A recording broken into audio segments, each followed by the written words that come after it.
High, চলো আবার একটা নতুন ভিডিও নিয়ে তোমাদের সাথে শেয়ার করার জন্য চলে এসেছি। এখন বাজে প্রায় রাত 11টা নাগাদ, আর আমরা বেরিয়ে পড়েছি একটা বিশেষ কারণে বলতে বিশেষ জায়গায় যাওয়ার জন্য। যেহেতু আমাদের কালকে ফার্স্ট অ্যানিভার্সারি, আমরা তাই একটু স্পেশাল করার জন্য যাচ্ছি দীঘায়। তবে মাঝ রাস্তাতে ওর জন্য একটা সারপ্রাইজ ছিল। ও জানতো না যদিও, গাড়িতে ওর জন্য অনেক কিছু আয়োজন করা হয়েছিল ফার্স্ট ইয়ার অ্যানিভার্সারিটা পালন করার জন্য। তাই ছোট্ট করে 12টার পর ঠিক মাঝ রাস্তায় গাড়ি দাঁড় করিয়ে আমরা এইভাবে অ্যানিভার্সারিটা সেলিব্রেট করি। তারপর আবার আমরা রওনা দিই। তারপর যেতে যেতে যদিও আমাদের অনেক রাত হয়ে গেছিলো, রাত নয় ঠিক ভোর হয়ে গেছিলো। তো আমরা প্রথমে ওই জন্য গিয়ে পরে একটু চা তা খেয়ে নিয়েছিলাম, আর তারপর আমরা হোটেল সোজা ঢুকিনি।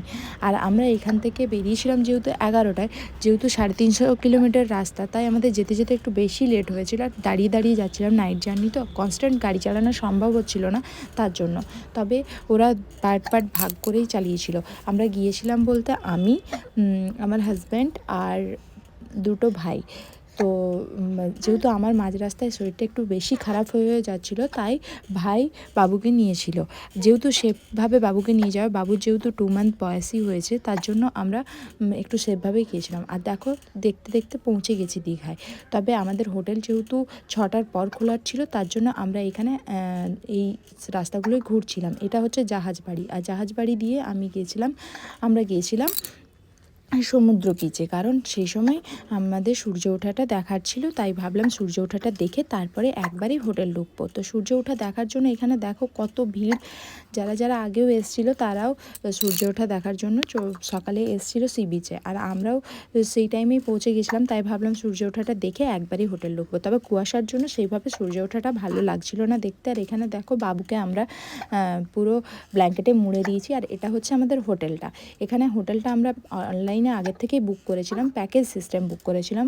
পার হেড 500 টাকা করে নিয়েছিল। সবথেকে কম বাজেটের মধ্যে আমরা দীঘা করেছিলাম। আমাদের ছিল 3rd ফ্লোরে রুমটা। তাই দেখো হোটেলটা কি না ভালো।